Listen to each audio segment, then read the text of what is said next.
Hello, beautiful people. Welcome to Trending, the show where we count down the biggest and the most talked about moments on social media, from celebrity drama to relationship wahala, politics, controversy, and those stories that make you stop scrolling and say, waiting with this. I am Mercy Arabo, your host, who is always ready to trend. And quickly, before we go further, let's quickly give a shout out to one of us celebrating his birthday today. Happy birthday, Mr. Kes. I know this new age, this 40 that you're clocking today is a good one and it's a blessed one for you. And I pray that all your heart desires are granted. We're wishing you a happy celebration once again, Mr. Kes. So now back to trending.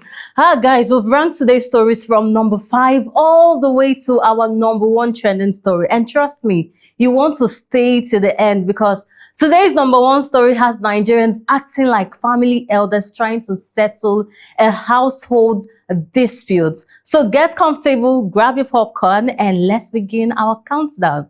Coming in at number 5, relationship people, come and carry notebook. Rude boy's wife, Ifeoma, has sparked conversations online after sharing her thoughts on marrying a rich man. According to Ivy, before anybody start making assumptions, she was already a millionaire before meeting her husband. Guys, let's watch this one. My take on the idea of marrying a rich man. And to be honest, you can take this advice or leave it. I don't really care. But I just like to pour knowledge, so. And before you even try to come for me, I was already a millionaire because I was working in school, from school, and after school before I met this man. So get your facts right. Good. To be honest, marrying a rich man should not be anybody's primary goal. Because why would you even want to have the primary goal of marrying somebody else because they are rich? At the end of the day, it's their money, not your money. So I'd rather even say you marry a generous person. But don't get me wrong, marrying rich is a very, very good add-on because it can open doors of opportunities for you. But what I'll tell you to do instead as a woman is to get rich. Now, listen to this analogy. Not to compare beauty with money. Imagine a guy who is so hyper fixated on marrying a beautiful woman. Like that's his life's mission. And the guy himself is nothing to write home about in terms of physical appearance. Wouldn't you think that the chances of him getting with that beautiful goddess would be slim? Every woman wants to marry a rich man. But have you ever stopped to consider what the rich man's preferences would be? Now, using that analogy, I would like to think that a rich man would prefer to be with someone who is ambitious and very much invested in herself. I always work like nobody is coming to save me because I like to remove the expectation that somebody is coming to save me. Well, ladies and gentlemen, that statement landed on social media and immediately Nigerians opened a relationship conference. Some people agreed with her saying, every woman should have her own money before marriage. Others argued that there's absolutely nothing wrong with wanting a financially stable partner.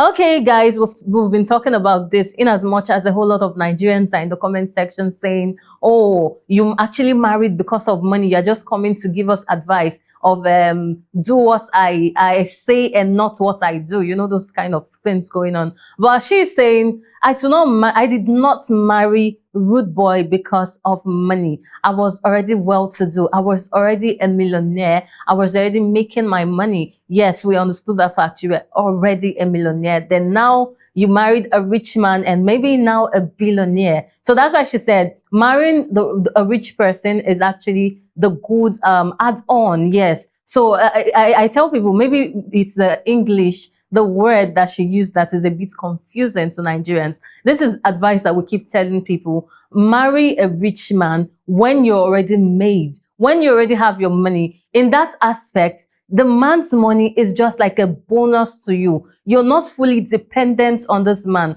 Let the man even see that you have something to offer. In as much as we know that, oh, we need to marry a rich man, You have to have your own money. Let's assume the man actually, maybe he gets into trouble or something just played out, and then he needs a certain amount of money. So the woman could not provide that money. You think that man would want to continue with that marriage, knowing fully well that, well, I used to have money. How come this woman cannot help me? The only time, the first time I am even asking her for something, she cannot even provide. Well, I feel like things like that would even discourage men. And that's why we keep telling women, try to be independent. Make your money. Even when you want to marry a wealthy man, people will say, I want to be a dogu wife. Yes, let his money be a bonus to you. So at this point, if Nigerians are not discussing fuel prices, they are always discussing about relationships, guys. So let's quickly move from that. Let's move to our number 4. Pastor David Ibiyeomie is trending after sharing a message that has gotten people talking. The clergyman advised Nigerians not to sell their votes, stating that the money collected during elections may only last for a short time, while the consequences of leadership can last for years. He also urged religious leaders to stop endorsing politicians they do not genuinely believe will perform. Guys, I'm not the one saying this. Let's hear from the horse's mouth. It's time not to sell your conscience. Listen, let me say this. If any of you collect money to go and vote, I hear people say, now money I go chop. The money you ate before is only for 1 week. If it go last you. One day. One what? What are the rest of the 4 years? Never sell your conscience for money. Nigerians, hear me. Now who give me money, I go vote. After you eat that, they want to eat again. It's time not to sell your conscience. Don't vote party, vote who can deliver. And let Nigerians stand up for the first time and react against whoever wants to oppress you. Look, revolution from mass is the worst revolution. When they stood up against Saddam Hussein, they could not stand it. When they stood up against Tunisian government, they could not stand it. When they stood up against Babangida and asked, we are young, powerful Babangida could not stand it. When the masses say no, nobody can stand. If the masses say no, Babangida as a military governor, president could not stand. When students came out and said no, you must step aside. Are you hearing now? This time, vote who can deliver. Anybody who can what? I'm not a politician, I will never be one. But if you vote because they give you money, hey, it goes off how. That's those who do that. I don't mean you. Those who take money. Who take what? Money. Judiciary has messed the system up. Please, some decent ones are still in the judiciary. For the first time, stand for the truth. Look, the day you die, they will mention your name. Some judges will be alive and will say, this judge, this judge, this judge, this judge. Can't a judge look, say, what would they remember me for? All this is you're doing. People clap for you now, they're in government. When they leave, they say, you see, this job is so corrupt. Do you like that kind of testimony? They say that judge does not do that nonsense. That's the kind of testimony judge should have. Now, you're collecting money. Don't think that people don't know that you're collecting money. No, in Nigeria, they will still mention your name. Government is there for power forever. So even judges, straight. You citizen, is straight. Pastors, if you look pastors, because some of us are praying for the wrong people. We know this man cannot deliver, you still pray for him. Don't pray for a man who cannot deliver. Pray for somebody who has conscience. Who has what? If you like, you take. I don't talk my own. Now, whether you agree or disagree, one thing is certain. Nigerians have entered the comment section with full political analysis mode activated. Everybody suddenly became a constitutional lawyer, political strategist, and election expert overnight. But honestly, he is not even far from the truth at all. If you collect money, this is what we've been saying. The money would, I think highest the money would even last you should be 1 week. That's it. It depends on the amount you're even collecting. Some persons, just 1 day. And remember, you're going to suffer for the next 4 years if you vote the wrong person. So this time around, guys, let's try to vote for the right person. Let's try to vote good leaders in, and not because of money. Not the ones that gives you money because, oh, I just want to collect money. I want to collect that bag of rice. Well, bag of rice would not last you for 4 years. So if they're giving you bags of rice, they're giving you groundnut oil, they're giving you food items, try to think about it. Will these things last you for 4 years? Those are the questions you should ask yourself before deciding who to vote in the next election. Remember, election is just right around the corner. 2027, we're going to be electing new leaders into position. So know how to vote, know what to do. Make sure you get your PVC. Like we say, your PVC is your only power. Guys, get your PVC. Away from that, we're not doing politics today. Coming in at number 3, Nollywood actor Emeka Ike is not smiling at all. The actor took his grievances straight to INEC office in Abuja after rejecting the outcome of the NDC House of Representatives primary election. According to him, there were irregularities during the process, and he also questioned certain activities that he observed during the exercise. Is this one coming to tell us that he actually observed, or is this coming from a place of hurt and all of that? I do not know, guys, sincerely. Let's watch the video. And you are now trying to come and do election behind us. We don't have an address. We don't have an address when the election is going on. We are Nigerians. And I'm a Nigerian. And I'm saying to INEC, this is where we are. To INEC, do not go with this.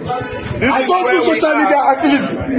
I don't do social media activism. INEC do not escape this. We're hiding to do election. We're hiding to do election because we want to protect Nigeria. We have come for you. We saw a vehicle carrying those officials. I have evidence to get in Nigeria. We are doing election. We now have to go and do election here. Okay, INEC, however, reportedly maintained that its officials were simply carrying out their duties. But social media users, they've already turned the entire thing into a political season of Nollywood. Honestly, between politics and entertainment these days, the difference is becoming very, very small. So this one is a sad one that he lost the primary election, but he's now coming out to say he would not have lost that election if everything had gone fair and smoothly. But it did not go that way. That he noticed some certain things. He noticed how they rigged the election and all of these things going on. Well, I feel like if he has, if he has his evidence, he could go to court and all of these things. But if you do not have evidence, I'm sorry, there's nothing you would say to right the wrong or to wrong the right. There's nothing else you would say. Just make sure you have your evidence. That's the only way to fight political issues in this country. If you do not have evidence, if you notice that you saw them rigging the election, you should have your camera set on. Do all of these things so you'll be able to fight the case. But right now, if you do not have, I'm so sorry, you would not be able. In fact, there's no case in the very first place. There's no case at all. And a whole lot of persons were in the comment section saying this energy that you're using to go to protest about election and all of that, we can't all go into politics, that he should come join the protest of the Oyo State in demanding for the release of the abducted students. So guys, that brings us to our number 2 story. Residents of Oyo State have taken to the streets demanding the release of abducted school children and teachers. Videos circulating online showed concerned citizens calling for urgent intervention and improved security. Let's get a video of the protest.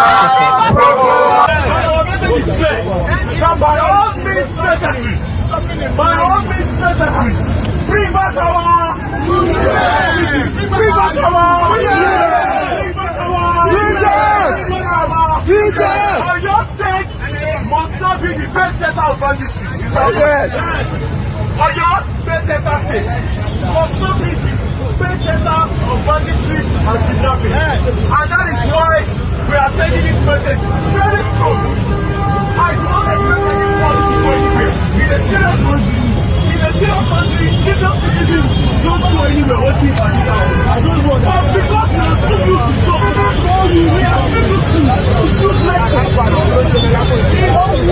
like Well, many Nigerians have reacted emotionally to the situation, expressing concern over the safety of children and teachers. This is one of those stories that remind people that behind every headline are real families hoping for good news. They just want to see that their loved ones, their children are back home. The hope now is that everyone affected returns home safely. Guys, we thank God firstly that this was a very peaceful protest. Let's start by doing that. And at this point, I feel like a whole lot of Nigerians are making it look like, oh, it's not me. It's not in my state. I feel like it's this I don't care attitude that even brought us to this place we are in the first place. Because when all of these things started, it started in the northern part of Nigeria, and a whole lot of persons were not really concerned. They were not bothered, saying, it's the northern part, I'm not going there, I'm not going to the north. And now it moved. In fact, it's moved to the southern part,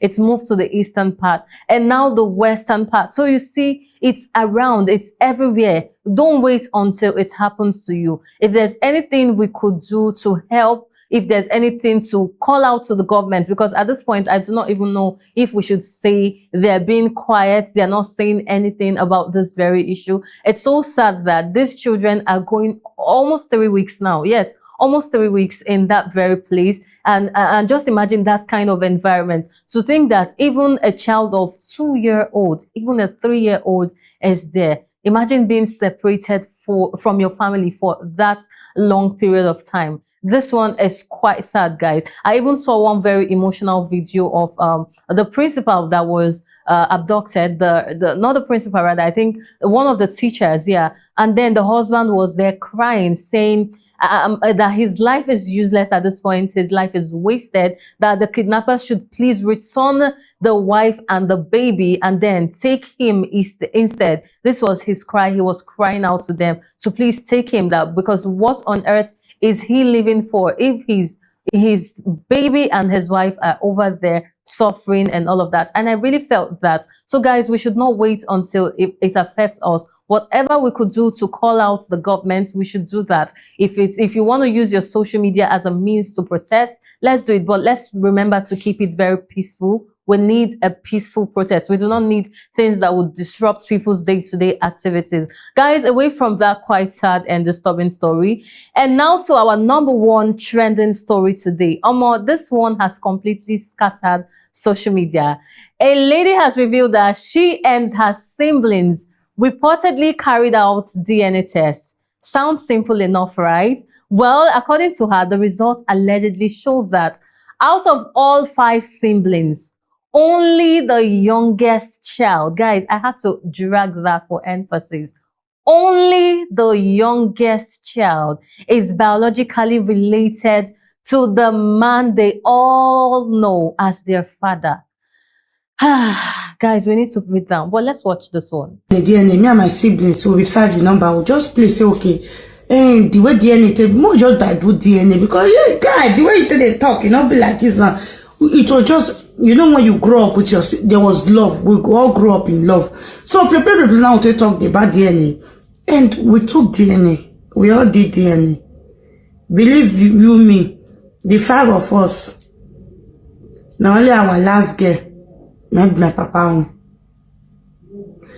The other 4, 2 now for one person, 1 for one person, 1 now for one person. Then the last one now for my papa.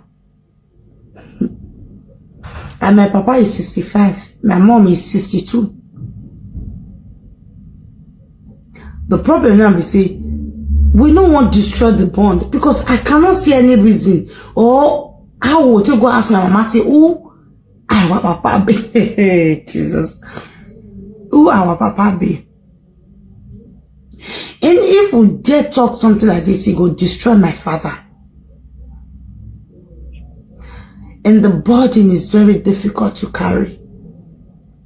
Knowing fully well the person you grew up with is not your biological father.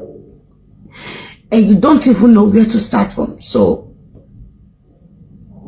we want to ask, at the same time we don't want to ask.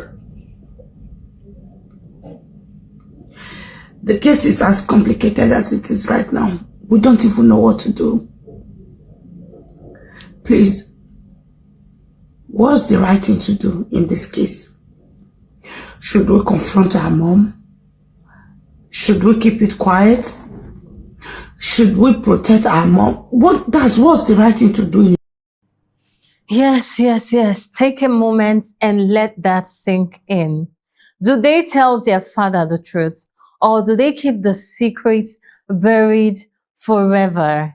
And trust Nigerians to immediately gather in the comment section as family therapists, marriage counselors, DNA analysts, and village elders. Some people are saying the truth must come out no matter how painful it is. Others are saying, please leave that man alone and let him enjoy his retirement in peace. Honestly, social media has been divided all day over this very issue. At this point, guys, I do not know. I'm not a therapist. I'm not a counselor. I'm not a DNA analyst. So at this point, I do not even know what to say about this very issue. Should they tell their parents? Like, imagine 65-year-old man and 62-year-old woman. Of course, the woman knew, she obviously knows the father. They said a woman always knows the father of her children. So she obviously knows. But the person that would be heartbroken now is the father, knowing fully whether he raised these children up. Just imagine that very lady. She even had a ring band. She had a ring band. So obviously she's married. She's not even a small girl. So now imagine having trained these kids, now finding out after your retirement that out of 5 kids, only 1 child is yours. Women, my gender, we need to do something. Yes, I know most times I tend to support the women, and a whole lot of persons will say, oh, Mercy is a feminist. No, I'm not a feminist. When my gender start doing something wrong, we'll obviously call them out. Women, let's do better now. Why are we always disgracing ourselves? This case of infidelity and everything we're always talking about, this time around, it's not, the man cheated and I'm cheating back and all of these things going on. Because imagine 5 children, only 1 belongs to the husband that paid your dowry, the husband that married you in that very house. And guys, that's why I tell people that I love the kind of culture and traditions that really do not support infidelity and all of these things. I know some people feel like those kind of cultures are against the women and all of that, but I think I really like it because of things like this. Because those kind of culture, if you cheat on the women, on your husband rather, and something must definitely happen, you have to face the consequences of your action. So I think I like that one because a whole lot of women would be scared to cheat, knowing fully whether, they might not make it out alive, or they might even lose their kids and all of that. So they would try their best not to cheat. I feel like things like that is supposed to be in every part of the world, because you can't have a man raising kids, taking care of kids that are not his. That's deceiving this very man. That is you deceiving this man, thinking that these children are his. Guys, this one is a sad one to me. It's a sad one and even very, very emotional to me. So let us know in the comment section. Do you want her to tell the father, ask the mother, confront the mother, or just let it slide? Let everybody just keep living like they are living right now. So guys, it's a wrap on today's countdown. Now over to you. Which story got you talking the most? Was it Ivy's take on marrying rich, Emeka Ike's political drama, or that DNA story that has Nigerians investigating family trees across the country? Drop your thoughts in the comment section of all our social media platforms, on Facebook, on YouTube, on Instagram at Atlantic Media and TV. I remain Mercy Rabo. I'll see you same time tomorrow, and you are watching Trending.